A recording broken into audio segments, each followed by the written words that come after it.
Welcome to seeing Scarlett, and I'll just go ahead and say Merry Christmas because we won't see you until after Christmas. So Merry Christmas, Texas Tech fans. We're exactly a week away from Christmas now, and we're going to talk all about the holiday hoops that are going on. The Lady Raiders went 2-1 since we've seen them last, with a couple of wins, one against Arkansas on the road, and then yesterday morning, afternoon against Lamar. Drop one to SMU. We'll talk about that. Men's basketball took down Oral Roberts, has one more tune-up against Lamar themselves this weekend before both teams start Big 12 play. Be there on Sunday at 2 o'clock. What's a better way to kick off your family holiday festivities than all going to the USA on Sunday and cheering on the Lady Raiders as they take on Houston in their first Big 12 game. Need it. Big game. Be there. Help them get it. Football. Talking about Christmas, giving present spirit over there. Joey McGuire, Cody Campbell, whoever's doing it, they're handing out checks and they're getting these guys in here. They got 12 guys in the portal so far. Some are confirmed, some are up in the air on who they are, but it sounds like they're all dogs. Some crazy stuff going on there. We'll talk a little bit about that. And then just in earlier, softball sold out their season tickets. First year ever having those available, sold out, and it's only December 18th, and they only went on sale for the people that weren't on the wait list like a week ago. So they're all gone. I think there's still opportunities to get single game tickets or group tickets. They're putting in maybe outfield bleachers and some other like pop-up stands, but like the seats that are there, I think that they put out there for season tickets are gone. So make sure you go get on the waiting list for single game tickets if you want those, if you didn't get in, or just keep an eye out when the season gets here. I'm sure people will sell some tickets here or there, but that's exciting and really cool for the softball team. But how you doing, Tyler? What's going on? Oh, I think that these past three Lady Raider games, I don't know how my heart has made it through it, but they are like the cardiac Lady Raiders. Like every game, the last minute, you're just like on the edge of the seat, like. Yeah, I think that might just be who they are at this point. And so maybe like you have to take the good with the bad on that. So that's the perfect segue. The Lady Raiders, they just are a team they're playing a lot of close games this year. They're winning a lot of close games. So it goes both ways. Like they're some of these games, yeah, you feel like we could have run away with it maybe, and then we aren't able to, but we are able to finish them at least. So we'll talk a little bit more about that. But to tell you what Tyler's talking about is they lost at SMU last whatever date that was. Might have been exactly a week ago. Last Wednesday, maybe. Yeah. 61-57 in a close game. Then they flipped that around on the weekend and beat Arkansas 75-72 at Arkansas. And that was the first time this program, which is a pretty storied program, ever won a game at Arkansas. It's a weird place to play. Always has been. And then they won last night at home 73-67. All of those were 4-6 game or 3-6 point margins between those three. So, yeah, they like to keep us on the edge of their seat. Can't say that they don't play entertaining games in that way. So, love that for them. But it is something they can learn from, actually. I mean, it's better than the alternative. But there's definitely things that they can do that we can talk about that would help them maybe not be in such close games, hopefully. But I am thankful they at least win. But before we get into the things they got to get better at, let's talk about the good first. What was the good stuff that you saw from these three games? Anything that stuck out to you from the three games overall?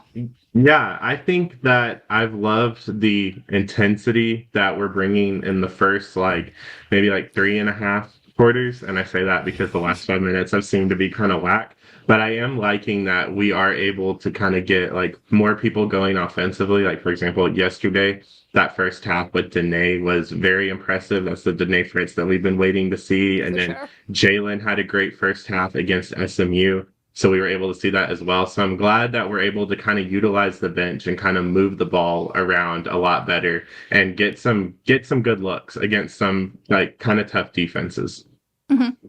Yeah, I agree. I think something we've seen this year is it feels like every week there's a new player that starts playing really well, and then the next week it's somebody else. And it's not always correlating with they play the same position or something. So it's like a situation where this person's shining because this person's playing and the other one's not.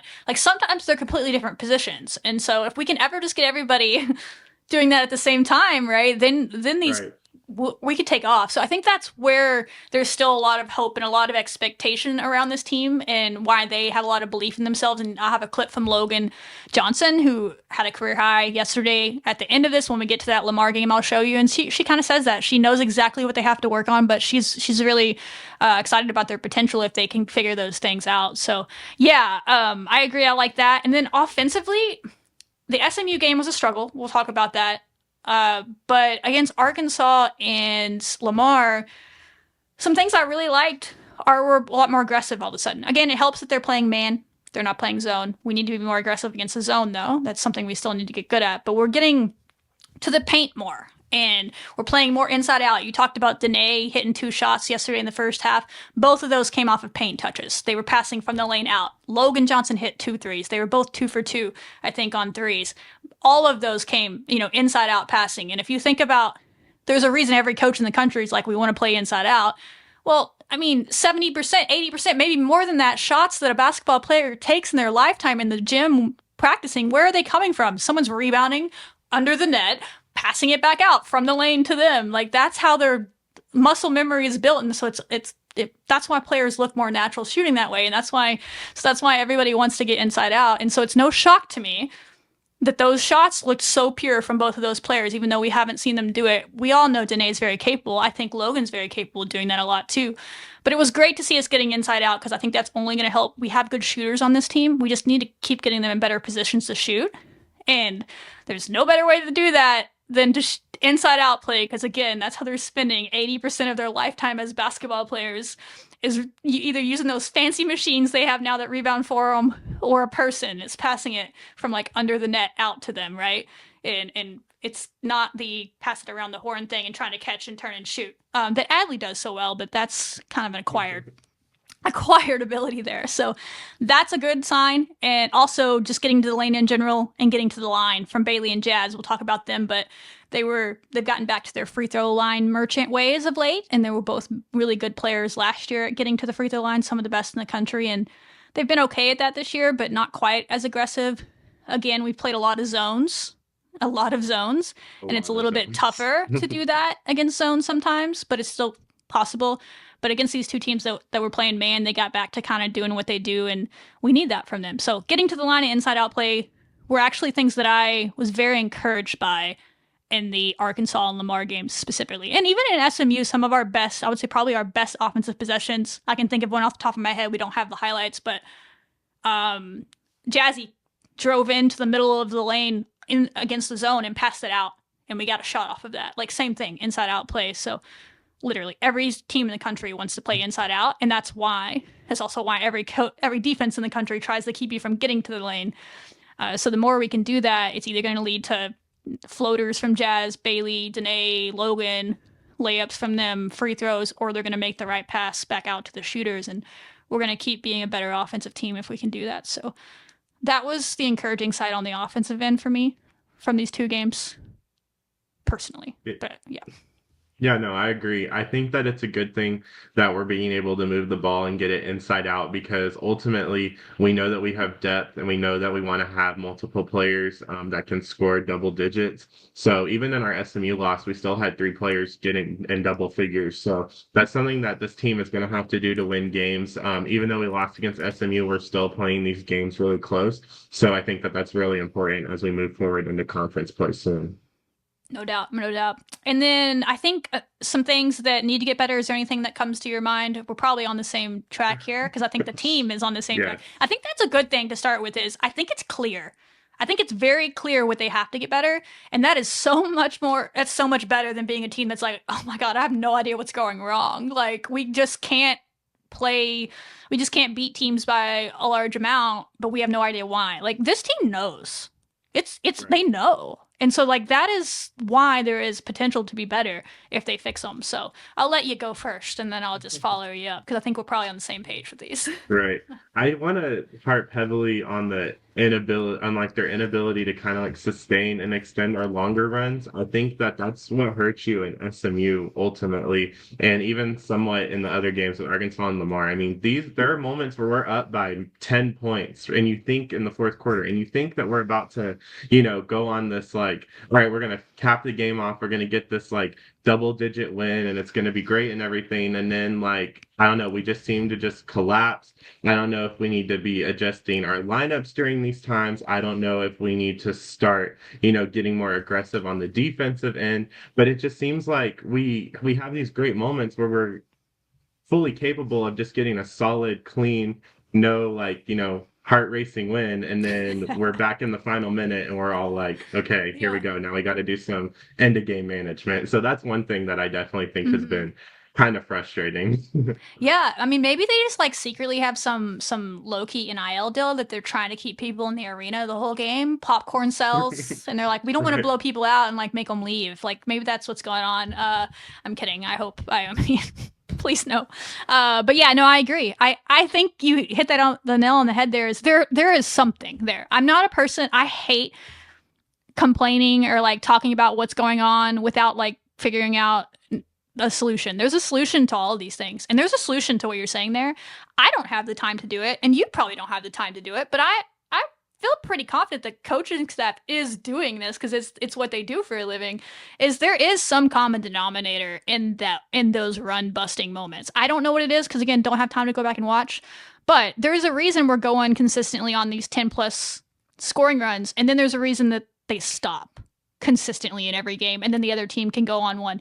And the other team, it's not always like a whiplash moment where we go on a 10-0 run and then they go on a 10-0 run. It's more like we go on a 10-0 run and then the other team goes on a 6-0 run, and then we might go on a 5-0 run, and then they might get a bucket, and then we might get a bucket, and then they might go on a 5-0 run, and now all of a sudden it's back to even. You know what I mean? So there are some times where we let them go on crazy long runs, but it's more like we break out and then we just slowly let them sit there and chip away at it instead of extending it. So, like, I don't know what it is, but I'm sure if they're going back and watching the tape, like, there's got to be some sort of common denominator on, like, what's happening when we're in these runs? Is it a certain lineup? Is it a certain style of play? Is it just the way we're pressing or playing defense, or the way what we're running on offense? And then what's happening when these runs aren't happening? Let's do more of what is happening. Like, it sounds simple, and it's not that simple, but it also is. Like, there's a reason. So I agree. And I think one of the reasons might be the other things that we probably agree on are turnovers and rebounding. I think the team agrees that they both got to get better at those. What I'll say on the turnover end is they frustrate me. They do. And we have to get better at them. But I'm not so much as frustrated at the turnovers as I am the rebounding. And I say this because I don't want us to turn into a team that is so terrified to make a turnover that we're passive AF on offense, because we just talked about one of the good things this week was how we're driving and getting to the basket. This team has to do that. We have to have aggressiveness on offense. We have to be willing to make a few push-ahead passes. We have to be willing to drive to the lane and pass it out or try to get up a shot. We need to stop charging, and we need to be under control in different situations better, and those are all things they can clean up turnover-wise. But I don't want us to be like, by all costs, do not have more than 10 turnovers in a game. Because you know what game we didn't have more than 10 turnovers this week, Tyler? SMU. And we lost that game. So there's not a direct correlation to, hey, don't turn it over 10 or more times and you're going to win. There's just not. That's this myth in this world that is not true if you watch basketball and you actually have been around it. Now, 20 plus turnovers a game is not going to work. But if we can get down 15 or somewhere in that range, I can live with that. What I can't live with, and I really don't want to I love this team and I believe in them so much. That's why I get fired up, because I see the talent and I want them to do everything they want to do this year. And I think they're capable of it. But we have got to start blocking out on the defensive end. I don't get it, because we have some really fundamentally sound players, but it just doesn't seem like it's like a muscle memory instinctual thing for some of these players to put an arm bar in, step through, and put a body on somebody after the player puts their shot up. I just don't see that consistently enough. And I can't make guarantees in this world, certainly not in sports, but I feel pretty comfortable guaranteeing you if all 5 players on our team start blocking out at the same time that the shot goes up to whoever they're defending or whoever's near them, our rebounding will get better. It's not going to go away completely. Some teams are just going to outmatch us. Some teams are just going to make better plays than us at times. Some teams are going to have better angles than us. They're just going to outwork us every once in a while. It's going to happen. Just like we're going to outwork them, out-angle them, and out-hustle them or something on a play on the other end. That's going to even out. Those even out. But not blocking out and just giving them rebounds is where we're losing these battles. That's where it's happening. And like, it frustrates me because I see some players playing great on-ball defense, great team defense in the half court for 25, 28 seconds, or however long the shot clock is. I can't even keep up anymore. It's 30 seconds, right? Whatever it is, almost all of the shot clock, right? And then for some reason, we force them into a really tough shot, and then we don't do the last half second of that. We don't put an arm on them, step through and put a butt on them and block them out. We just turn around and look up at the goal and hope that bounces to us sometimes. And that person that you just spent all that energy and effort just walks right past you and gets an easy, uncontested putback. And I'm like, that pisses me off for you because like now people are saying that you're not a good defender. And like, you were actually a great defender on that play. Like you played great defense on that play. But then you just didn't do the last half second of the job and you gave up that bucket. And I'm like, if we just start blocking out, that's the one that it honestly frustrates me more than the turnovers. Like the turnovers are an issue. You can't be turning it over 20 times a game. And there's some where I just don't get what's happening or like what we're thinking, but I'll leave that to them. And the post entry passes still seem to be just like something that just we can't do. Those kind of things frustrate me, but I think the blocking out thing frustrates me more because you see it in the Arkansas game. You could tell they took the SMU game personally because we'll get into SMU in a second, but we got out rebounded badly and like embarrassingly. And the Arkansas game, Arkansas is a pretty good rebounding team. You talked about that in your preview last week that they had like one player that's over 10 rebounds a game or something like that. And we did a pretty good job as a team. Like we were blocking out, there was more energy, our guards were rebounding, all those things. Against Lamar, who's also a good rebounding team, they're like top 26 in the country at offensive rebound percentage. Like it's what they do. But we were making it really easy on them sometimes where we play hella good defense and then just not block out. So I don't know. I'm not trying to pretend like it's that simple, but that one frustrates me more because they're way, way too talented and they're playing way too good a defense most times to just like give up on that last half second and not do it. And so I just really think that it sounds simple and it's really basic, but that's why it's called a fundamental. And there's players that do it well. I don't want to say it's like 1 through 15 that are not blocking out. There's some players that do it well, but you need all 5 on the court doing it because it only takes one person to go get that rebound. And if one person has a wide open lane to go get the rebound, it doesn't matter how well everybody else blocked out. You know what I'm saying? So I think that's where I'm at. Turnovers need to get better and they need to be more under control and in traps. And I think the thing with both turnovers and rebounds is other teams know it's an issue for us. And so, I mean, I guarantee you, and this would piss me off as a player, like if it doesn't, I hope it pisses them off as a player, but I'm telling you right now that if you don't think opposing teams, like one of their number one things on their offensive like game plan is, hey, don't worry if you miss your shot, they're probably going to play pretty good defense and force you into a tough shot, but don't worry, just go get the offensive rebound because they're not going to block you out. Like that's probably on a lot of teams like reports right now for their team. Like make sure you shoot it with a few seconds left on the shot clock just in case you miss the rim completely or something and we can go get the offensive rebound still because they're not going to block you out.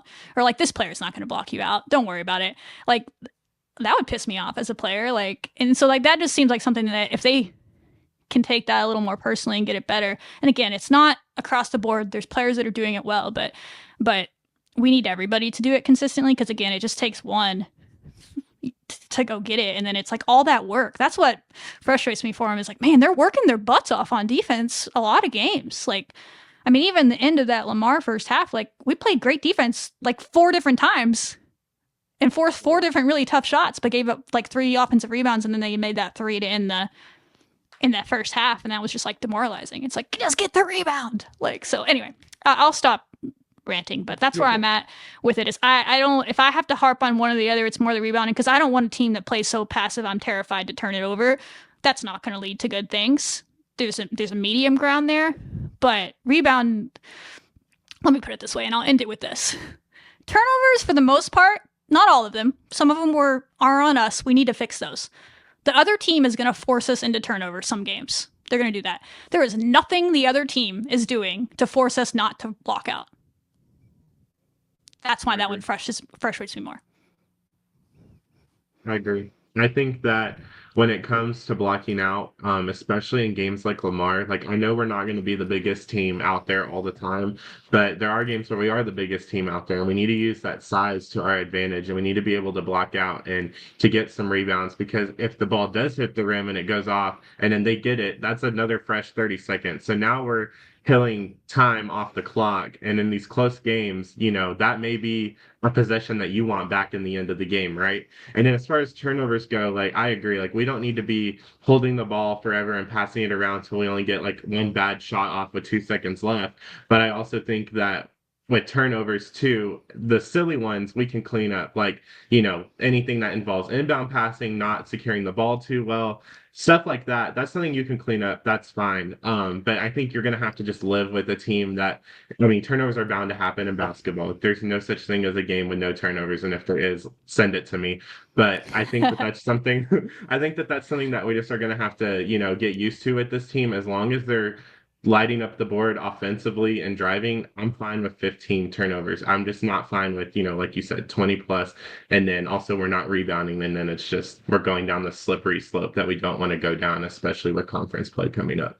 Yeah. Yeah. I mean, who led the WNBA in turnovers this year? Caitlin Clark. Yeah. She also led them in assists though. So yeah. But it goes both ways. She leads them in turnovers because she is so aggressive. So that's why I'm not like this. Oh my God, you can't turn it over ever. Like there's a balance that we need to find, and you hit it on the nail on the head perfectly. I don't even add to it. Clean up the silly ones. Keep playing aggressively though, and don't lose that, because that is something that they found this week that we need as we move into conference. That will get better. So I think this team can do what they want to do, and we've talked about this before, but like, it's very, very, very hard to be the team that is trying to do what this team is doing. And so they don't need to make it harder on themselves with this stuff. Like, it's really hard to be this team that's breaking down the wall. I've said that before. Like, it's so easy to be a team that runs through a hole in the wall. Or, good gosh, it's even easier to be a team that runs through a field where there's no wall at all. But this team is running into a wall that has been standing there for over a decade. I'd say the 2023 team, they took some chips out of that wall. Bree Scott and them, they took some chips out of it, but that wall is still there. It's sturdy AF, and unless all 15 of these players literally run at it at the same time over and over and over again, it's not going to fall. And they got to stop with the silliness and the clean up and control what they can control. But like, it's still there for them. So I just don't want them to make it harder on themselves. But because they got a lot against them. It's just not easy to be that team. You're going to get a lot of extra pressure and a lot of different unfair criticism and all these things because it has been so long. But it's there for this team. And so that's the only reason I bother sitting here and picking apart things that can get better. If I was like, man, they just suck, there's no reason. Like, I would just like have mercy and be like, all right, so next sport on the list, who do we want to go ahead and start talking about? Softball? Like, let's just skip ahead to spring. Like, that's not what's going on here. Like, there's a lot of potential there, and I see what they're trying to do, and it's hard. It's hard to be the team that knocks down the wall, but they're trying, and they're right there. And I love that they recognize it. We'll play. Actually, I'll just play it right now since we're talking about turnovers and rebounding. This is from after the Lamar game, and we're going to show highlights of all the games here in a second. Logan Johnson talks about it, but also, since we've been sitting here and talking about all this crabby stuff, let's talk about something funny. Is she makes a fun little joke because of Education Day and the 11,000 screaming kids at the beginning of this. Just Logan Johnson got jokes for you. Different atmosphere today have any impact, especially early on? Sorry? Did the different atmosphere with all the kids in the stands have any impact in the beginning? Oh, yeah, my bad. I can't hear you. My ears are still ringing. But, I mean, the second time around with a game like that for me, I think you don't get used to it. So every time it's a shock whenever they're literally like breaking the sound barrier. But it's fun. It was fun playing against them, with them in the stands for sure. Then Big 12 play starts in a week or two. What do you want to hone down before that gets going? I think definitely, we talked about this earlier, definitely our rebounding and our turnovers. That's something that teams can start to scout us on. And so we have to get that in order, and we'll be good. I think we have the potential to do some really good things this year in Big 12. I'm excited. It starts in 5 days, by the way. Yeah. 5 days. 5 days.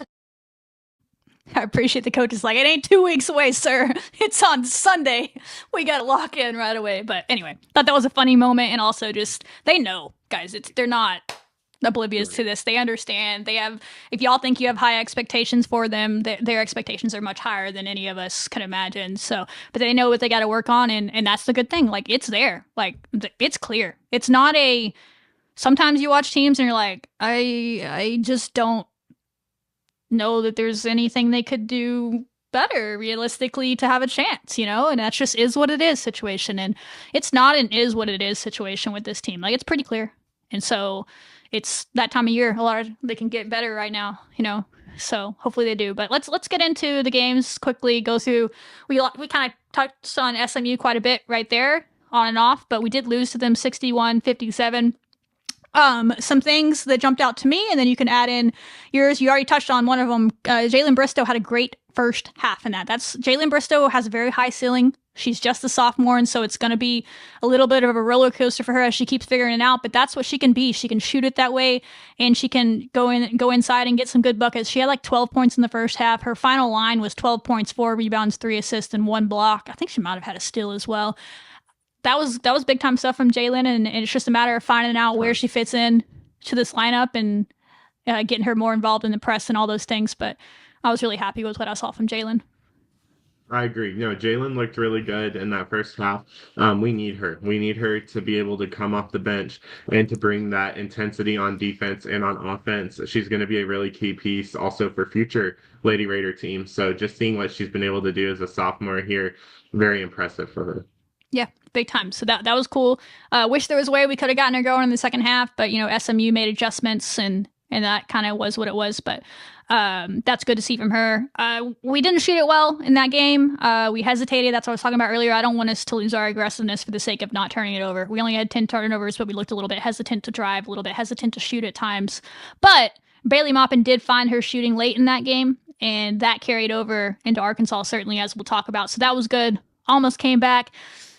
Hindsight is very much 2020, but I think we're learning what lineups we need on the floor at the end of games. And there was a moment where Bailey got tied this one, and I just wonder if maybe we had taken time out and put our better defenders in that moment, if we might have gotten a stop there. But it's tough. But that reminded me of the FSU game, similar kind of moment where it kind of feels like you need like a Logan or Danae or even Kyla, maybe our best on-ball defenders at times. I don't know if any of those were out there at the end of that game. And so hindsight 2020, that's it. But I was thinking that in the moment. So I think that's what I'm like, another one of those things like, hey, we're still figuring this out.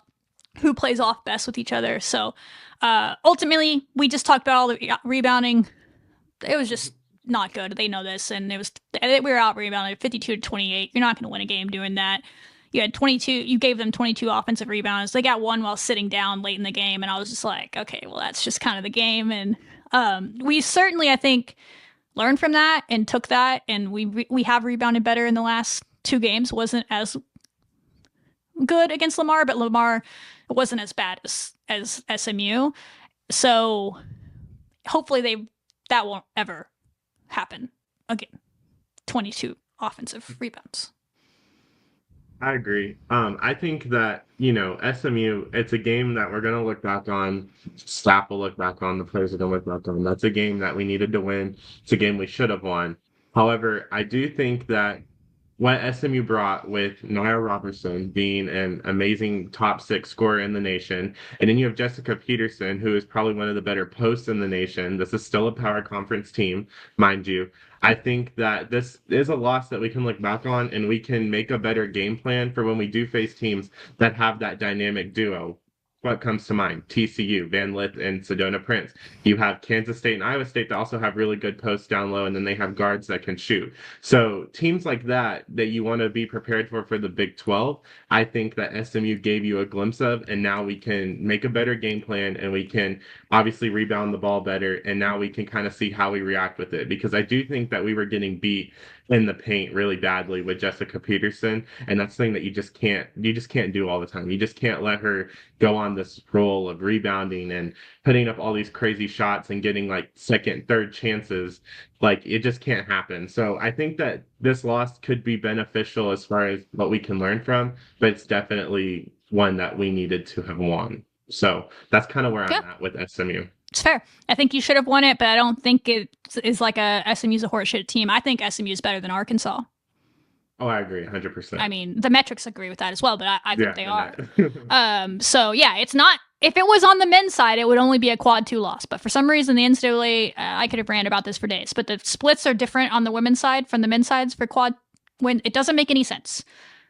If you're going to make them say it's because there's not crowds, the crowds aren't as consistently big in women's basketball, and so it's not as hard to win on the road, is what they're saying. That's the argument I've heard.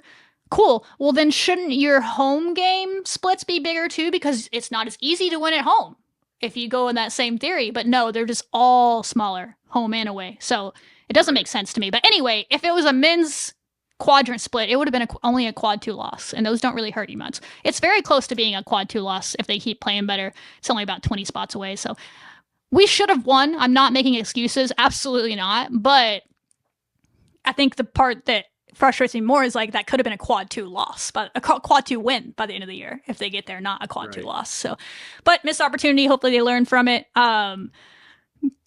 Some things you carried over. Bailey certainly got her confidence back. We go into Arkansas.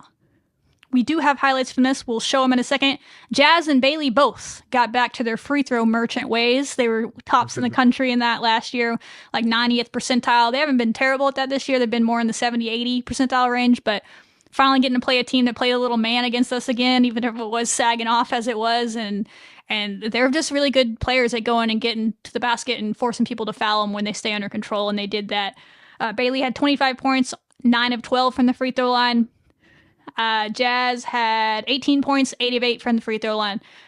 When we're getting that kind of production from our two leaders, like, good things are typically going to happen. So it was good to see that from both of them. And it's important for them to be aggressive, under control, but aggressive, and getting to the rim and either getting to the free throw line, making a shot, or passing it out to their teammates. So that was encouraging from those two.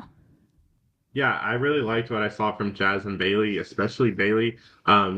She helped us keep that SMU game closer than what I think SMU had, like a 6-point lead on us, and then she drained 2 threes in a row to tie it up. So she took that momentum and energy, got a diploma in the middle of that. Yeah, casual. She just casually, and then she just lights it up against Arkansas. And we love to see when our two leaders are being leaders and are getting the ball and are scoring lots and are making their free throws. There's a lot of good things to see. But yes, Bailey did awesome in that game, and Jazz did too. Yeah, I agree. It was good. When we get that kind of production from them, that's kind of what we're looking for. They've been pretty consistent this year, but listen, if one's going to go for 20 and one's going to go for 15, you're going to be in most games. That's going to help you, because I do trust that we'll have somebody else that at least goes off somewhere. It's not consistent like I wish it was hopeful it was going to be this year, that we'd have a consistent third, but it just seems like it's a different person each game at least. And in this game, it was Kyla. She got the start in this game, which was interesting. I don't know if we all saw that coming, but I like it from her. She responded well once the game went on. I think maybe the beginning of the game, the first few minutes were they beat her up a little bit, but then she seemed to get a little pissed off by that, and she was talking some shit the rest of the game. I was like, I've never seen this from Kyla. Okay. Like, she was getting it after it on the traps, on the press. Like, she was tying them up and letting them know that they were a little too small to be coming in a trap around her. She was going back and forth with the Izzy girl a couple times. I thought it was funny. So I liked it from Kyla. She brought the aggressiveness more than I've seen, especially offensively. She had 10 points and 5 rebounds.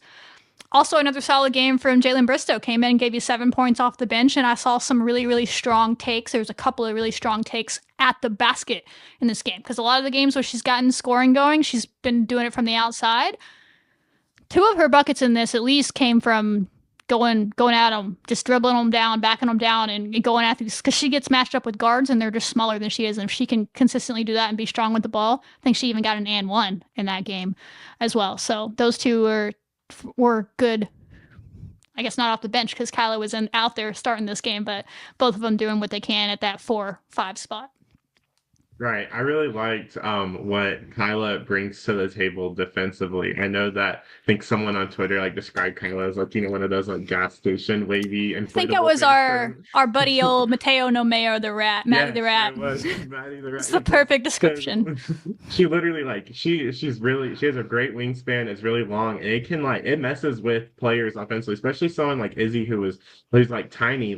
Kyla's just all over her, and she had nowhere to move. And I think that that's something that you look at from both SMU and Arkansas is they have like the top leading scorers in the nation, and at least for like 3.5 quarters, we were able to kind of hold them. We were able to hold them off to their own until maybe like the last quarter or so. So I think that's really impressive to see what Kylie can bring defensively, but also what the team can overall. Because I felt like we did contain these leading scorers up until at least the last quarter. Right, because like Nia was like everyone was like, "Whoa, she's been quiet all night." 0 points, I think, until the fourth quarter. Right, and then Izzy also wasn't doing so great, also in the first half. So that's something that's a positive to look at, right? That we are still bringing that defensive pressure.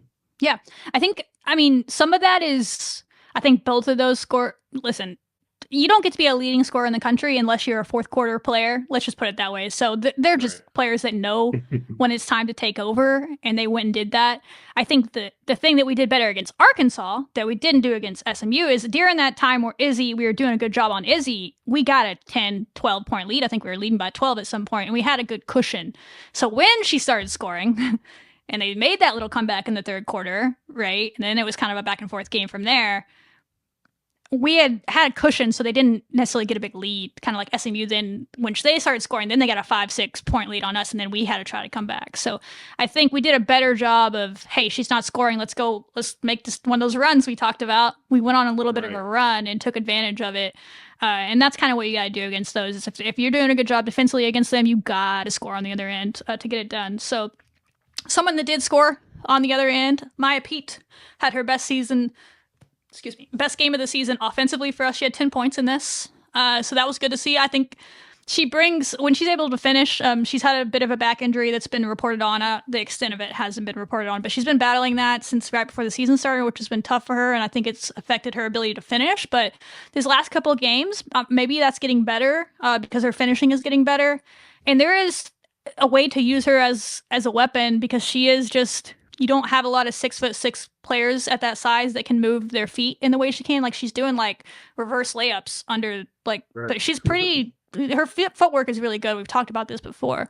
But I will say teams are going to take advantage of her on the other end if we don't have the right players out there defensively. I've noticed that.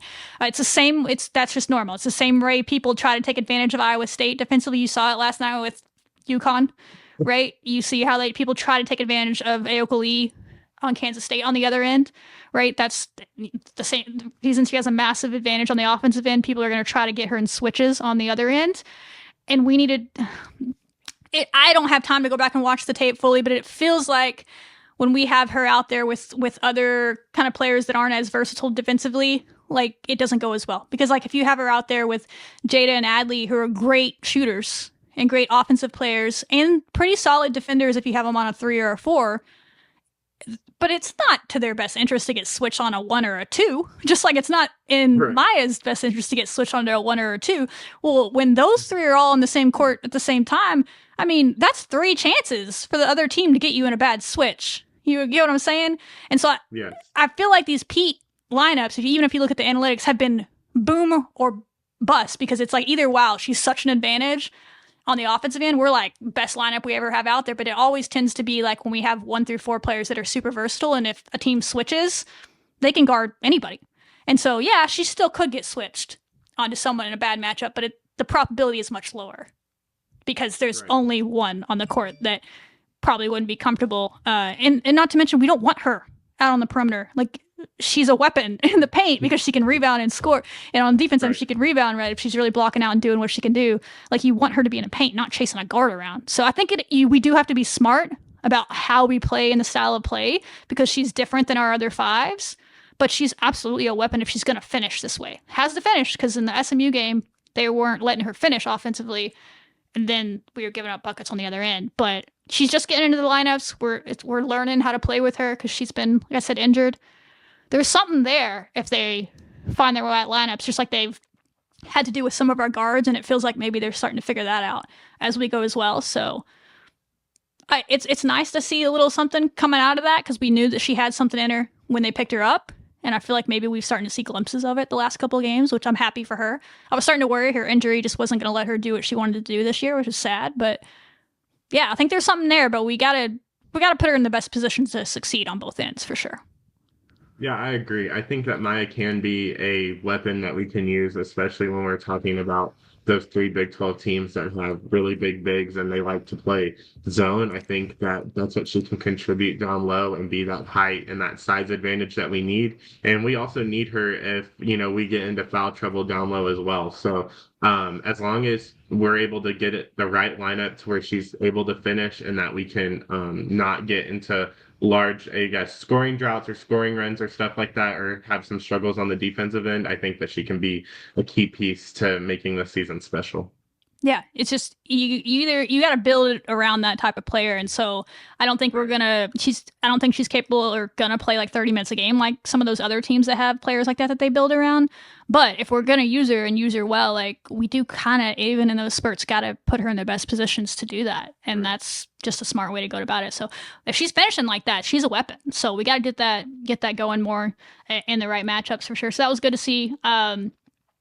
And then Danae and Logan had really good games yesterday against Lamar, and they ended up getting the Lady Raider Dominator. But if you were really watching the Arkansas game closely, they actually started that against Arkansas. They're probably our two most impactful players. I mean, if plus or minus is hit or miss, so I don't like lean all end all be all on that, but they both led us in plus or minus by a good bit. I think Danae was like plus 18, didn't even attempt a shot. Like, I don't know how to explain to y'all how hard it is to be plus 18 in a game you only won by 3 when you didn't attempt a shot.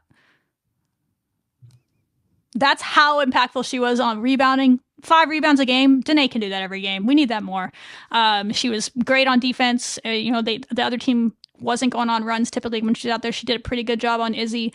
I'm pretty sure she almost got a steal on the very last possession of the game. She made Izzy give the ball up and make someone else shoot that game, potential game tying 3 at the end. And then Logan was playing great defense as well. She had a couple of buckets driving it in, and she was like plus 17. Like they were right there at the end of that game. And she played a little bit less minutes, but she was really impactful. So it's kind of like we saw Bailey end of SMU carry over to Arkansas. I feel like you saw those two carry over into Lamar last night. So it's one of those things where like Maya started to figure it out, Danae and Logan, we've seen Jalen, we've seen Jordan in past weeks. Like if we could just ever get everybody at the same time, we could do some fun things. But I thought they did pretty good in that game. So that was good to see. Yeah, no, I think that when we saw the time for questions or the little pregame presser before the SMU road trip, they were talking to Gerlich and Bristow, Danae, Logan, they were all mentioned, and Maya, they were all 4 or 5 of them were mentioned as like players that she wanted to see get going. And we saw that whether it was SMU or Arkansas, both, and then it went into Lamar. So the staff focused on them, got them working because they realized that they are key pieces that we're going to need this season, and they got them to start producing. So I think that that's a good thing to see from the staff. For sure. And we'll just play the Arkansas highlights. Struggling. You're going to have to listen to this obnoxious announcer from Arkansas. Yep. I never heard a more biased, obnoxious announcer in my life. It's hilarious now. Like he's talking about how we can't shoot in this as Bailey Maupin is draining a shot. Right. Shoot, you got to get shots up. That time Maupin doesn't turn it over. Shot, knocked it down. He thought Arkansas was like a top 5 team. Yeah, right? like he's talking about them like they're undefeated and beaten like the defending national champs or something. Like, bro. Maupin controls. Oh, Bailey and Maya have a good little connection. They had a couple of assists like this inside out. Bailey cuts off her well. There's one later where Bailey gets it down to Maya and then cuts to the corner and gets a 3. This is right here, maybe right here. So that's something that's good to see. I don't remember knowing that about Pete coming out of Arkansas Pine Bluff, but if she can pass like this, that's big as well. Pete scored with the left hand, tries to go with the right. She'll follow it up. There's a couple of shots from point blank range. You got to make one of them. You got them if you want to win on the road. And then she makes it right here, and he's like, "Oh, yeah. Okay." Like some of the stuff he's saying wasn't wrong, but like God, he was so obnoxious about it. I agree. So Arkansas shooting 50%. See, they're a little bit discombobulated right now. Also, fun fact, I think that we're undefeated in the red jerseys. The black has been our worst, but that's just some good luck mojo that we need to something keep in mind. something to mark down. Her shooters are quick. Kyla was good again. Beautiful. She's capable of that. One of the better shooters in Great around. pass. Bailey. Bailey. They passed up the 2 for a 3, and Maupin has scored a dozen. Oh, that was nice right there. She's going to get a 3 off. Keats header. Hey, Mom. That was so good, man. Didn't even touch the rim. Yeah, you don't want to hurt anybody, but you want to make These That was a great post-entry pass. Let's go with that more, please. Off of an inbounds play. She can't Okay, Logan. Do it to him. Kiki Smith. Do it to him, Logan. What a pass. Good Wow. stuff. Reverse layup. The reverse I layup. think they're going to have Maya. a game here. Talking about Texas Tech. Because I don't think Bristow, that's what I was talking about. She had some back 'em down. Dog. You just gotta be a little bit stronger on the dribble there, because they stole it from her in that same situation yesterday. But that's definitely an area she gets stronger. Like, she's gonna have posts that are, or players smaller than her on her. she's going to have a big Like, Maya's Wow. passing in this game, I didn't know that was a thing. Didn't know that was a thing, but that's really encouraging. And she like tied, I think, with leading in assists. Yeah, she did. That was a great back cut from, I think that was Danae to Bailey there. pass there. Back cut Bailey.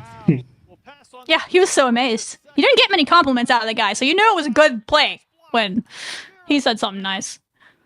And then it just stops. I guess they didn't want to show the the ending, but we ultimately win that game. They make this 3 right here, I think, is probably why they cut it off. And then we had some turnovers we shouldn't have had. At the end of the game, we again made it closer than it should have been. Probably should have been able to extend that even to a 10-point win, maybe at the free throw line, but we turned it over a couple of times and gave them chances. But our defense, I mean, that's the difference this year, I think, is when we turn it over, we do have the ability to kind of lock down, or at least when we have the right people out there, to put up more of a fight defensively and have a chance to overcome those turnovers. And that's what we were able to do. Because Arkansas has struggled in games this year, but it's rarely been their offense. They're a really good offensive team. They're a really good shooting team. And so we were talking about it before, but I don't know if Texas Tech fans realize it or not, but Phoenix Stajan, I don't know if that's how I'm saying her last name properly, made her college debut against us in that game, naturally.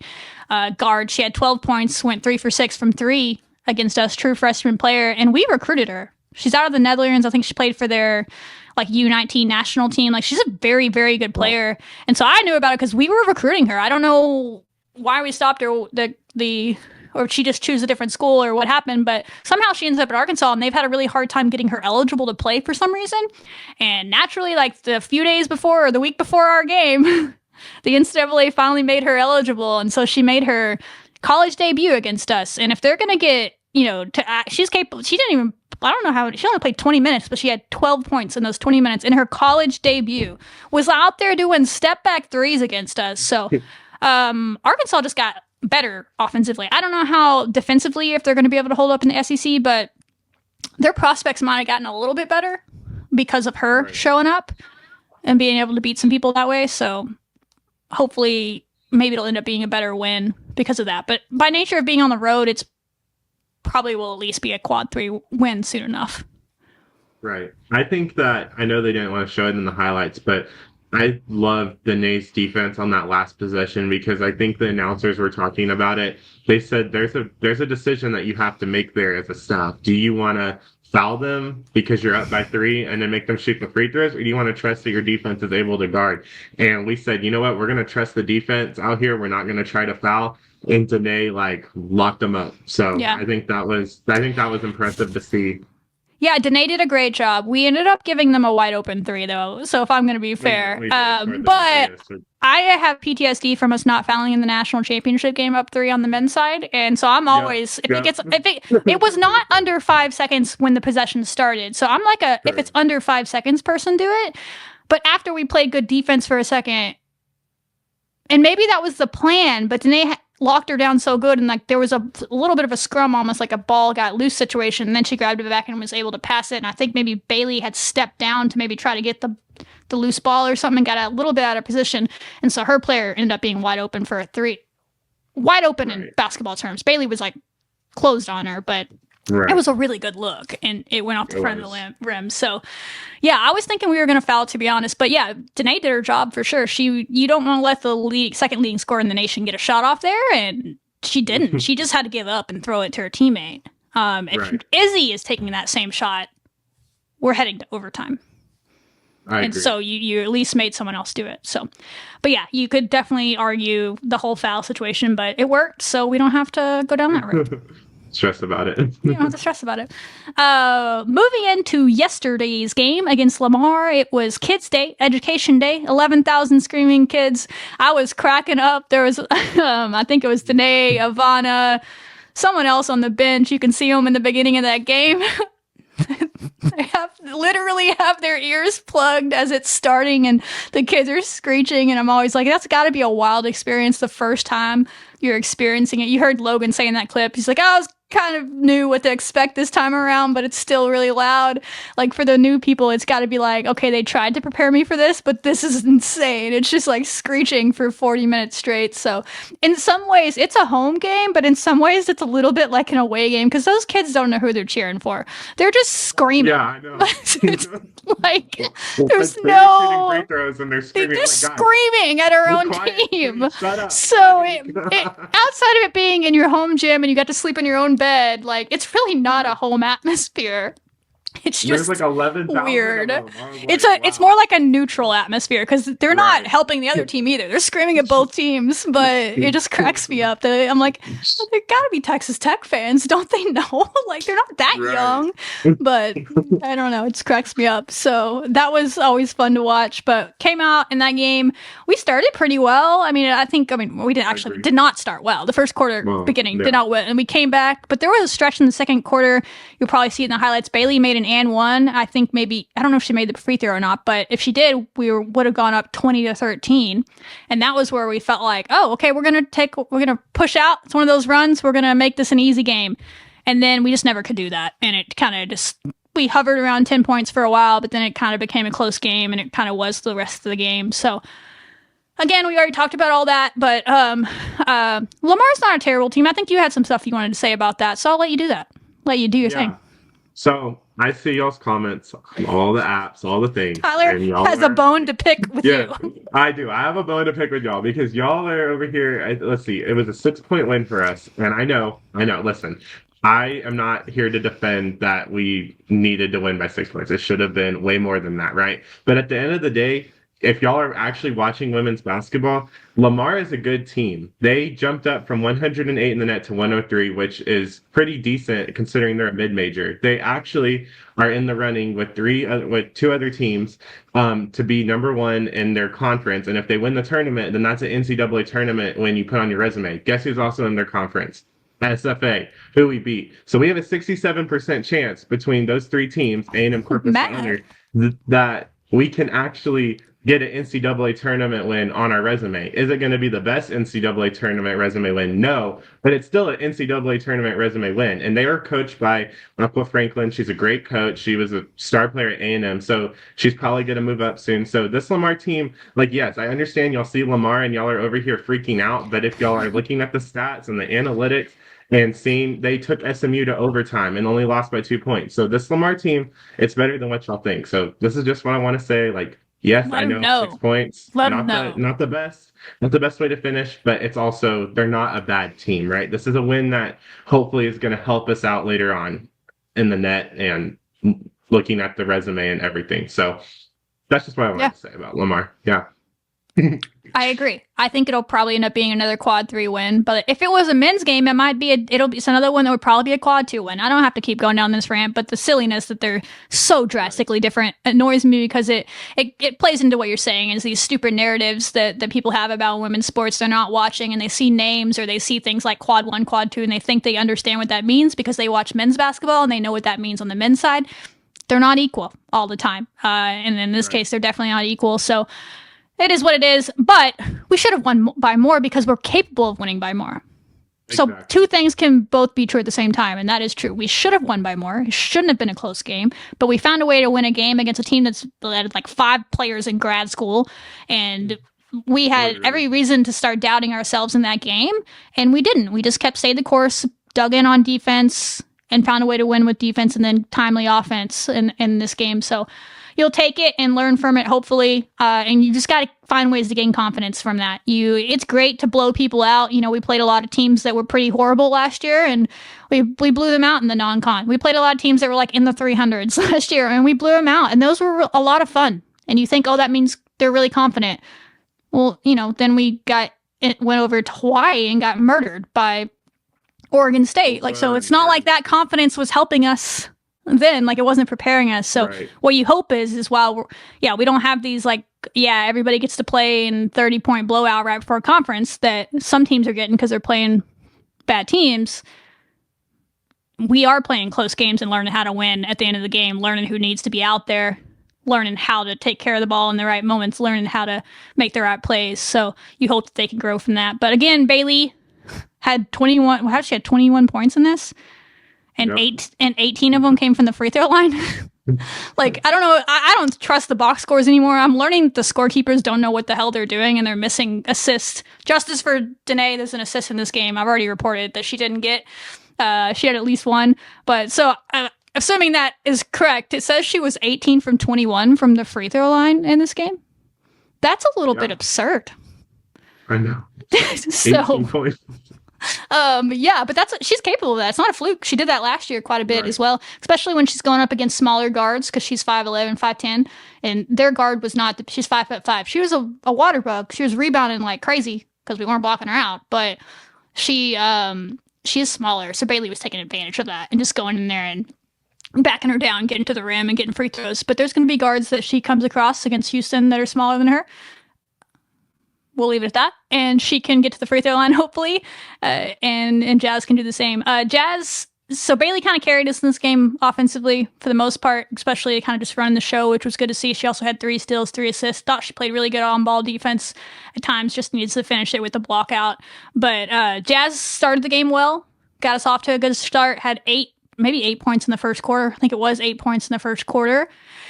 She also got 2 fouls pretty early. I don't think she played much of the second quarter, and it just seemed like that kind of took her out of rhythm for the rest of the game, and that can happen. But Logan had her back, and Logan came off the bench and said, "I got you, Jazz. You're in foul trouble. I got you. I'll take this over from here." And she got a new career high of 16 points, 2 rebounds, 3 assists, and 1 steal, and then just really great defense as she does, right? Everybody's going to give up some points here or there. No one's a perfect defender, but for the most part, when she's out there, she's making them work on defense. She's attacking the boards and all the things. So, it was cool to see from Logan to get that career high. 16 points is big. She was driving. She made 2 threes. It was, the best game we've seen from Logan. She's had some really good games. Only a sophomore, y'all. Only a sophomore. Her confidence, shooting those threes too, you love to see it. She's just an aggressive player. If she's going to shoot the ball, she's going to shoot the ball, and she's going to let you know that she's shooting the ball, right? She's one of those players that are really fun to watch. And she's just a sophomore. And I know we saw a little spurts of it last year, and now this year we're seeing this is Logan Johnson. She's going to be a really fun player to watch as the season progresses. Yeah, she was getting starts earlier in the season because they know how impactful she is. They're just trying to find the right ways to fit in the lineup. And I think we have, the other one that had a good game, it was paired with her with the Lady Raider Dominator, was Danae Fritz. She went 3 for 3, 8 points in the first half. She's capable of that every single game. Her shot is so pure. Just shoot it, and she keeps doing that. But she's been really solid defensively. Even in games like we talked about, Arkansas didn't take a shot, but she still had a plus 18 because she was just changes the game defensively and how she can play and makes people work for things. She rebounds, all those. And those two together, it might just be the dog factor that we've said before on social media and people talk about that. Maybe that's all it is, but there's probably more to it, and I'll leave that to coaches to figure out. But for some reason, those two together in lineups lately, and even if you go back earlier in the season, they just weren't getting a lot of run together, but it works really well. And I'm assuming it's because they're both 2 of our better defenders, and they can both switch and play anybody, and so it's really hard for people to take advantage of them defensively when they're locked in. Again, everybody can be better at times, but for the most part, they're 2 of our better defenders, and so when they're doing that and they're scoring, it makes them hard to get off. It makes them hard to take off the floor, to be honest, and that's good problems, because now you're like, okay, great. that's 4 guards you can trust if you can get that production consistently. Bailey, Jazz, Logan, Danae as your like a backcourt of a true backcourt. We have some tweener guards that are 4s, 3s that sometimes end up in the 2 spot, but those are like your true can be 1s and 2s right now. And if you can figure out that rotation of who needs to be on win and who pairs well with each, that could definitely help us moving forward. So that was good to see because you needed it. You needed it in this one, especially with Jazz getting in foul trouble and kind of being out of it, but she started strong, and then Logan took over from there from a scoring aspect. And then Danae again I think she had 5 early ones in the first quarter, her and Jazz, and then Logan and Bailey kind of carried the scoring from there. Right. Yeah. Danae, the scoring at the beginning, I think is huge because I think we need to still have, a consistent score. And if you go to pregame, like she is like making 3 after 3 after 3 after 3, like in warm up. So it's just now, I guess she's now starting to find her confidence. She's starting to find her shot. She's getting good looks. She's taking the shot looks. I think if we pull up the highlights soon, like that one play where I think like pass it to her like down low and then she just lays it up there. I mean, it was just incredible to see. So I think if we keep getting her going offensively, then we're going to have a triple threat. And that's going to be very impressive to see as we move into conference. Yeah, she's very capable of it. This doesn't surprise me at all. It shouldn't surprise anybody. Right. This is what she did at Iowa State. We said when we signed her in the spring, you just need to be patient with Danae Fritz. It's probably going to take a little bit because of the year at Baylor, whatever. I pisses me off a little bit for her sake, but just didn't get to play there like she was probably told or expected, and it can just take time to basically sit out for a year and not have that kind of rhythm for you. And to get her confidence back, she was shooting 3 or 4 threes a game at Iowa State and averaging 8 points a game, and that's what we saw her do in this game. So she's very capable of doing that. Not surprised at all, but very happy to see her getting that back going. But either way, she can bring it defensively every game. Here are the highlights. Tech has missed their first 3 field goal attempts. Shavers takes the step back 3. Very good. We see it in spurts where they're off. Just kind of thought really Jazz was about to have like one of those games. If she didn't get in foul trouble, it kind of makes you wonder like where we headed for a Jazz 30-point game, but those dang refs. Well, they're coming off their best 3-point percentage of the season at 42% against UTRGV. Jazz Shavers rattles the rim. She had all 8 of our first points, I think. Not fouling that, making them make tough baskets. That was a great roomies. Little roomie chemistry right there. Defender, the rebound pulled away by Hill. And they get it back. That's the play. Yeah. Does not like that.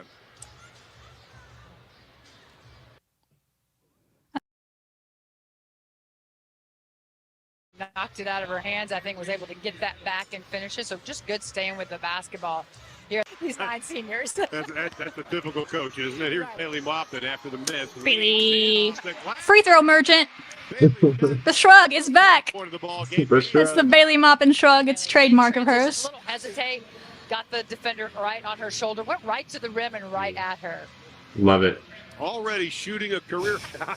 Scoring bunches, so they've got to do a good job on her. Great pass. Run her off the arc. She can really Logan, inside out, inside out. Scoring for them right now. She was at Moberly Area Community College. Here's Logan again. Baseline drive, baseline drift. And they didn't expect her to shoot that because she usually drives. You can tell by the way they closed out. They're preparing for a drive, not a shot. So that's why it's so impactful if she can hit those. Blacklock shoots. Adley does not need it to come inside out. She's like, I can any position, any angle. I got you. From beyond the arc. Funny story about that shot right there. If you follow Adley on Instagram, which you should do, you should follow all the players on social media. Give them their shine. She posted that, and the team posted a picture of that shot, and she has her eyes closed in it. And she was like, eyes closed. She still made it. I'm sure they were open when she shot it, but when it was taken, they're closed. She did. She's got to see that kick to Bailey Moffitt. She had a nice nail drive. That was a Bailey Moffitt finish. Helped in on her. She's got to see that kick to Bailey Moffitt. I don't know whether. Just a great person and teammate. Get to the that BB Galloway is. That away, Logan. All day. All day. To be called, but following up on BB, she had an incredible freshman year tournament. We'll look at this last point again. Good ball screen. They switched the ball screen, but Logan Johnson just was still able to get down that foul line, down the lane line, and finish with some contact. I don't want to see that happen to them again tonight. Especially in that Buckets. fourth quarter. Adley Blacklock knocks down her Shooter. The spark. Shooter. from the outside. Taylor for Rebound. No Johnson the rebound. Freeline sprinting down. Logan takes it to the hole. Got it. Logan Johnson just turned on the Jets there. Oh, and I guess that's the end of the highlights. But yeah, they found a way to win. So that's really all you can ask for. They closed that one out. That was a good, I think there's like 4 minutes left when these highlights end. So I don't remember exactly what happened in that game, but I guess they didn't think it was highlight worthy. But we found a way to win. So that's all that matters, I suppose. And they get that win. We talked about kind of the highlights of the players. Did we miss anybody? I think Maya came in and had 6 points and 6 rebounds in this. So she again found a way to make an impact. You know, Kyla had a solid game. I think everybody kind of contributed, but it was the big three were Bailey. Bailey and Logan scoring wise. Danae just impactful overall, and Jazz started well, but those fouls just took her out. So, but it's good. Like it's going to happen. You're not going to be perfect every game. So. It's good that we maybe we found 4 that we can feel like maybe find a rotation there, and then they can help each other out, carry each other throughout the season, because that'll just add a lot of depth to this team as far as like teams actually have to care about. Right. I think that the last couple minutes or the last 4 minutes, I think it was mainly just Lamar fouling us. So it's good to see that we were able to get to the line and make the majority of our free throws to kind of seal the game, because that's something that, you know, we need to do. Like, we need to be able to get to the line. We need to be able to score off of that. So I think that's why they cut it out, probably. Probably, yeah. Yeah, probably so. But anyway, we got the win. And fast forward to what's ahead, Big 12 play. I know Tyler has a great preview on Houston, who they play on Sunday at 2. Before that, what I'll say is I think this team should have some confidence going into conference, because I feel like they're a little bit better prepared than they have been in recent years because of the schedule. Maybe that goes back to what you're saying about teams not knowing, you know, the name brands or whatever. But if you've been watching this team, you know who they've played, right? They faced 2 of the top 4 scorers in the country. Number 1 in Latson, I think Izzy Higginbottom, when I looked this up last night, was 4th in the country. You faced 3 of the top 15, because the SMU player is like 13th or something now. It just fluctuates every day. That's how it works. But you faced 3 of the top 15 individual scorers in the country. That did not happen last year before non-con. Maybe Reagan Beers was probably the best player you played. Maybe. The Pondexter girl that's at Kansas State now is a solid player as well, but it was not these type of players that we were playing, especially at the guard level. So you have some experience there, and you at least know what that's going to be like scouting report-wise and defensive-wise and the speed of the game and all that. You've also faced 3 of the top 15 rebounders in the country. That also plays into why our rebounding stats are a little bit iffy at times, because we've been facing good rebounding teams. But that's not an excuse. We need to be better, because there's some really good rebounders in the Big 12 that are amongst the top 15 of those too. But we faced 3 of them coming in. So that's something you can hang your hat on. You faced multiple first-team all-conference bigs, and I mean ones that have already been named first-team all-conference in their history in previous years. And so, yeah, they're going to go do it again this year. You face potentially multiple All-Americans. We're talking in Latson, Higginbottom, I'm forgetting her name, Ijum, the big from Gonzaga, the big from Florida State. I'm probably forgetting others that could be on that level, just the numbers they're putting up. But definitely a lot of first-team, big-time all-conference guards. Not something we were doing last year coming into conference. So that's something they can be prepared for. And then also, this is time. Like, in my opinion, March teams are made in 2 different points of the year. In the summer workouts and the off-season workouts, which by all accounts, we did a great job of that. And in the 5-week period, they're already in the middle of right now. After classes end in fall and classes start in spring, it's just ball is life mode right now. And I hope that is exciting for our players. It's honestly not too surprising to me that Logan Johnson, Bailey, and Danae had some of their best games this week right at the beginning of that phase, because they're definitely ball is life type players. They're probably very happy to just be able to focus on basketball. And if our team truly is committed to getting to March, I'm not saying it has to be a prison or it's the only thing they're doing is basketball, but I'm telling you right now, the teams that make it to March out of the Big 12 and that cluster in the middle are going to be the ones that get better in these next 5 weeks. And so you've been prepared. I'm excited to see what they do. But it all starts on Sunday with Houston. A familiar face on that team. I know that much. What else you got on them, Tyler? Yeah, so Houston is going to be our first conference opener game. And yeah, we do have returning face with Ashley Chevalier, who was on our team last year. The game is going to be Sunday at 2. That's on ESPN Plus. But I saw Bree is starting a movement. Bree Scott, former Lady Raider. She's trying to get all y'all to pull up to the USA, and I think y'all should, because you can have a holiday hoops deal, $7 ticket, or you can still do the pick-em plan where you pick 4 games for $40 in conference play. So whatever one fits best for you, you can do it. Also, Houston, they had their Education Day game yesterday. The biggest crowd they've played in all season, guys, 1,739. That's it. Do you know that the Lady Raiders average around 4,000 to 5,000 in conference play? So Houston's not going to know what they're going to be doing because they've never played in front of a crowd of more than like 5 people, right? So that's why you'll need to be there on Sunday. So, like, don't need to be there Sunday. But, anyway, continuing on, we do have a common opponent with HCU. We were able to beat them pretty badly. Houston, it took them, they won by only 2 points, 54 to 52, very closely. Houston's been a team. They had I would say that they had some pretty good transfer pickups this season. However, Kateri Poole from LSU, the one that shined in that championship game versus Iowa, she came down with the season-ending injury, and then from there on out, they've just kind of struggled. But some people that I have found, which their stats are a little skewed because yesterday they had like the game of their lives against Mississippi Valley State, who's not good. But Aaliyah Love, she has about 11.4 points per game. She has 17 rebounds yesterday. So again, she leads the team in points and rebounds. So that is something that she's a guard and she had 17 rebounds. Yes. So this team is very. We better block the F out. That's all I'm saying. Yes. Very guard heavy. They do have a forward, Peyton McFarland. She's a Utah transfer, and she plays good defense down low, but she doesn't really generate anything offensively. So, and I was watching other games, and Aaliyah Love, she does get rebounds. That's just how they play. They're like a very guard heavy team. So she's somebody that we're definitely gonna have to look out for because she can score and she can rebound. So that's something that we're gonna have to lock down on. Layla Blair, she's like more of a veteran on the team. She has the 4th most points in school history. So that's also something, and she's also a really good 3-point shooter. So she makes about 6 attempts per game, and then she makes about 2 to 3 3-pointers. Houston's gonna love to score at the perimeter line, at the 3-point line. That's what they want to do. That's how they're going to stay in games because they don't have a big presence down low. So that's something that we're really going to have to do is we're going to have to guard that 3-point line. Can't let them get open shots because then you have people like Kira Merchant, who's off the bench, and she had 30 points yesterday, right? 6 3-pointers made. So again, they have weapons. Granted, Mississippi Valley State, they're not a great team, but they do have weapons that can be used against us. And then, of course, we have Ashley Chevalier. She leads them in assists. She's kind of taken on like a guard role, a starting role as well.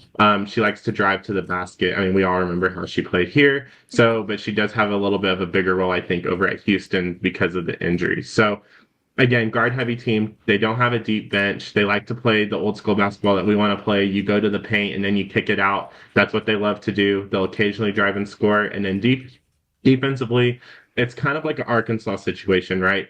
They play some 2-3 zone some games, and then they'll go to man some games. It seems like against the tougher opponents, they are going to 2-3 zone. So they'll probably go to a zone with us. So I know we've been struggling with that this season, but we need to be able to go up against that because I think that we do outsize and outmatch them. But just be prepared for it. Don't be like Arkansas where, they were playing zone all year and then boom, they just throw man at you. But at least we were able to do good with that. But that's kind of what I'm seeing from Houston overall. They're not a great team. 181 in the net. They were 226 yesterday before the game. So this should be, I want it to be anywhere from a 15 to 20 point win. I'm not going to make any promises, but again, Houston is they're struggling. They're rebuilding, or maybe not. I don't know what they're doing, but that's Houston for you. Yeah, it was definitely a transition year for them. They graduated like 6 or 7, 8 seniors last year. Remember, they had a huge senior class, and they did bring in a lot of transfers. And then you mentioned the big one in Poole, but they had a couple others. I think Taryn ACL. They've had a tough preseason. So I think you can't sleep on them, certainly. And I'm sure that the coaching staff are making sure they're aware. It's another team that happened. I mean, SMU, right? They played their best game of the year right before us offensively, and confidence is a powerful thing. And You're dropping 30 points, you're making threes, you're getting 17 rebounds, all those things. It doesn't, it matters if all things are equal, right? That wasn't a great team that they played, absolutely. But they've played some other not great teams and weren't doing that. So, they at least have some confidence about them coming into this game. And you got to be aware of that. And you can't let them be the aggressor, because one thing the Houston team will do is they'll play hard and they'll crash the boards, and they're probably salivating at our rebounding numbers allowed. So just don't let them do that. But yeah, they have good players. They also, in games I haven't followed them closely of late, but earlier in the year, even against some good teams they were playing, they had a tendency to hang pretty close in the first quarter, second quarter even. It was the second half where things get really out of hand for them. And I think that's because of their depth, because they do have so many injuries. And I do think they may have gotten a player or two back recently, but they might be playing 8 people, if that, in games. And so we should, as long as we keep our heads about us, even if they do scrap their way to keep it close, or they're hitting threes or whatever it is and they come in hot, win the game in the second half, if that's what it comes to. I'd love to just take control like we did against them last year, different team, but great. If that's how it happens, we're capable of it. But the main thing here is getting off to a good start in Big 12, and those games are always tricky because everybody comes in with that fresh, it's 0-0 in Big 12 play, doesn't matter how non-con went, and sometimes teams can trick themselves into thinking that they're hot shit and they might score 40 points on you or something crazy in the first quarter, like if they get going, and you just want to be that team, not them. So, but yeah, we're very much capable of beating this team. You got to protect your home floor. You need to get off to a good start against Houston. So I'm excited to watch. Actually, I don't know if I will get to watch it live, though. So fair warning, if the tweeting situation, maybe I'll let give Tyler the login. But I have a family Christmas going on the Polar Express train thing that you do during Christmas on Sunday. It's later in the day, but I'll be traveling to it. So we'll see if I get to watch much of that game live. But I hope it's worth watching on the big screen in replay after we win and we dominate and we do the thing. Sure. And I'm like, man, I want to watch that game again, not just the play-by-play on my phone on the way. So go get it done. Right. No, and like I said, like they also have another player, Gigi Cook. So like they have like 4 players that are scoring like double figures a game, which when you look at that, you're playing big minutes. Yeah. Right. So when you look at that, you're kind of like, oh, wow. But then you also look, they don't have a deep bench. They're playing, these guards are playing like 30, even 40 full minutes. So that's just something to look out for. As long as you just get them tired out, the crowd really feeds into them, makes them struggle, makes Houston struggle. I think that it should be a good win. Yeah, I hope there's a good turnout. You never know how those holiday games will. They want to get out, and sometimes you don't know. So I hope, I'll use the troops and they get there. It's a shame. Like, I'll be in Texas, but I can't go to the game because I'm doing a family thing. So I don't get to watch any later games this year because they just didn't have one while I was there. In person, obviously, I watch from here. So maybe in 2025, maybe next year. We'll see in a few months, but not any 2024 fall games, unfortunately. But that is your Lady Raider talk. We warned it was going to be long because they played 3 games and we had a preview Big 12, but hopefully you're all ready. For the people that actually want facts and actual background on this team and not just silly narratives that they're making up in their heads, you're welcome. That's an hour and 20 minutes where we just talked about the team. So don't be going and spouting off stuff without facts. That's all I'm saying. If you want the real stuff, you came here for it. So that's that. Quickly, let's go through the rest, and then we can get out of here. Men's basketball took it to Oral Roberts. Don't know if you have any. I mean, I know Fetty. What is his? Federico. Had a game, breakout game. Chance McMillan probably had another game, if I remember right. We had Kerwin Walton kind of got a shot to go. That was good to see.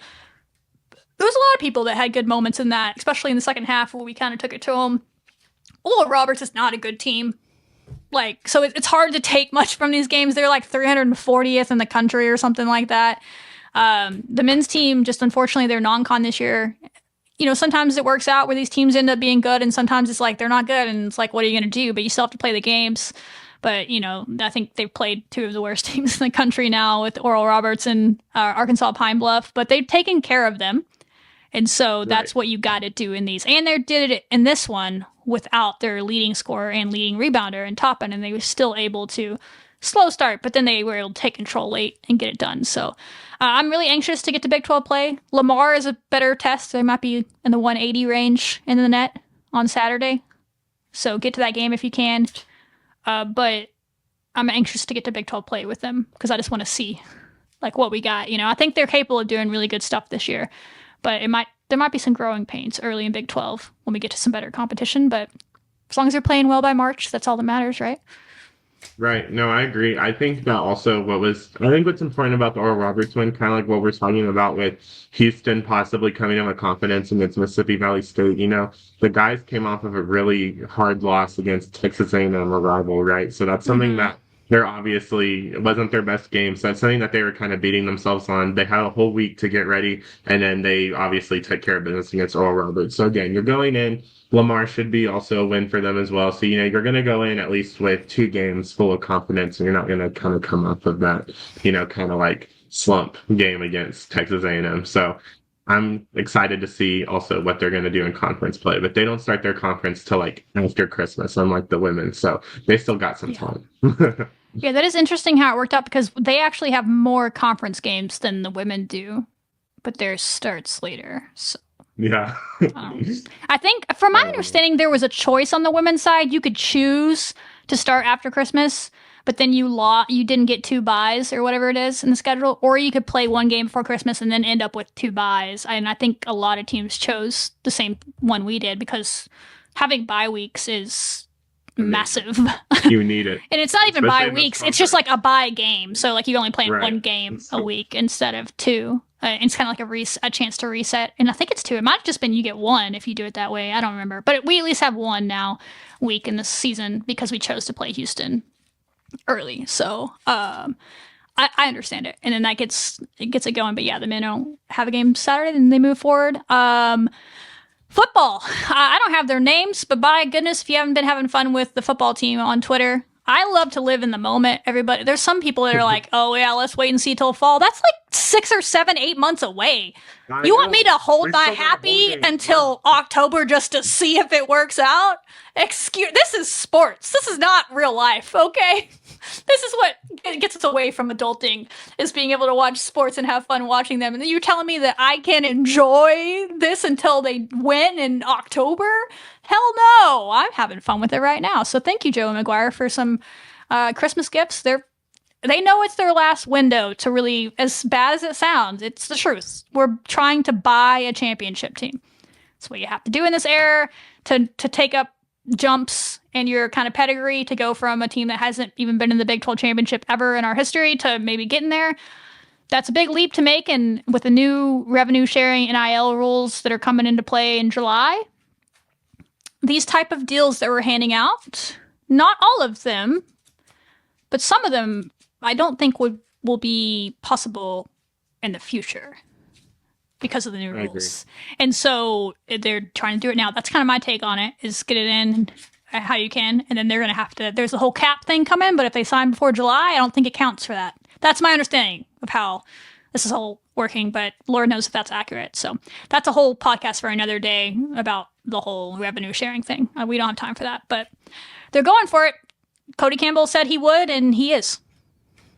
Yeah, this team is bouncing. They're bouncing with Ole Miss and LSU for like the top spot in the transfer portal class. But I'm loving the pickups we got. You know, I think that the fan base was kind of having a meltdown that we lost our 5-star receiver. But then now we got don't have respect. Micah could care less.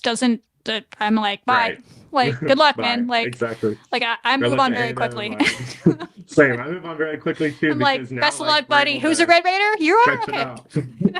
Yeah, we're now able to like stretch out maybe like some of those NIL monies that we're going to him, and we're getting it to a bunch of other players. We're building a defense, we're building an O-line, we're building all sorts of things that were kind of holes in the season that could have potentially got us to that Big 12 championship. So this is a team I'm very excited for. Obviously, spring ball is going to be an exciting time, but yeah, we're living in the moment right now, and I think we still got a bowl game that we have to play with. Keep forgetting about that. Like, completely forgot about that until you said and that. I think Barron will be out for the shoulder injury, so we'll get to see Yes. some Will Hammond. Mhm. So that'll be impressive to see. So yeah, so there's some exciting things coming for I the don't football know that program. you'll recognize a lot of players in that game. I think I saw I that don't maybe think so our either. top 4 receivers aren't playing in that. I don't know why Coy Yeah, I don't wouldn't think be Kelly playing. is. Is Corey not playing? I don't know. Isn't he our top 4? I Anyway, haven't Jordan seen- Brown transferred. Obviously, Micah transferred. Some other receivers transferred, and then Kelly is going to be potentially a first or second round draft, or I don't know. He's going to be a draft pick, I think. He's one. We'll see how agree. his combine goes. Probably not first round, but he'll be maybe a first day or second day pick. And Taj, the same thing. I don't know why they would play. Jalen Conyers is playing now, our tight end. But it is funny. We don't really have a quarterback depth chart. Like, it's like if Will gets hurt, because Jake Strong entered the portal, is he still going to play? But if he doesn't go to the bowl game, then we don't have a backup quarterback. Jalen Conyers played quarterback at Groover High School, where Bailey went to high school as well. So I guess if Will gets hurt, Jalen's our backup quarterback.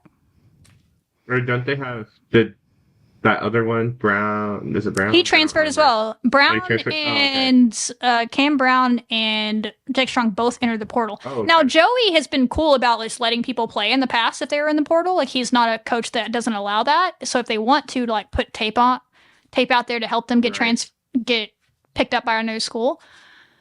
I just don't know. Like, if he signs or something with a school tomorrow, like, I don't think they're going to let him play. So we might not. Anyway, we just might not have any quarterbacks behind Will. So not that we're planning on him playing the whole game, but God forbid his helmet falls off and he has to come out for a play. Jalen's going to be our quarterback, I think. I don't know. Yeah. It'll be interesting. Well, the good thing is Arkansas's whole entire team was in the they're in a portal, situation similar. It'll all just be some. Yeah, bowl great games are fun so silly now outside of the playoffs because nobody's playing, and it's just like it's like a scrimmage. But let's go get 9 wins for the first time since 2008 or 2009. I know. Let's go. beat the pigs. The women's already did it. The women's basketball team did it. Football, you got to step up. Come on, it's your turn. We kind of made it easier for you. We got that off the books. Now it's your turn to do it. Let's make them hate us. Woo pig, boo pig. Let's go. So that is football. Again, we already talked about softball, big time, sold season tickets, but there's still ways to get tickets. Go sign up for their little waiting list thing that they put out today for single game tickets. Basketball, go to the game Saturday, go to the game Sunday. Go to the games if there's any others. We'll hopefully see you guys before the Arizona State women's basketball game to recap Houston and before that, but both of us will be holidaying it and traveling. So if it doesn't happen, I apologize, but we're going to try sometime before that game. If not, they play at Arizona State. Was it the first or the second or something of the new year? I think I'm the first.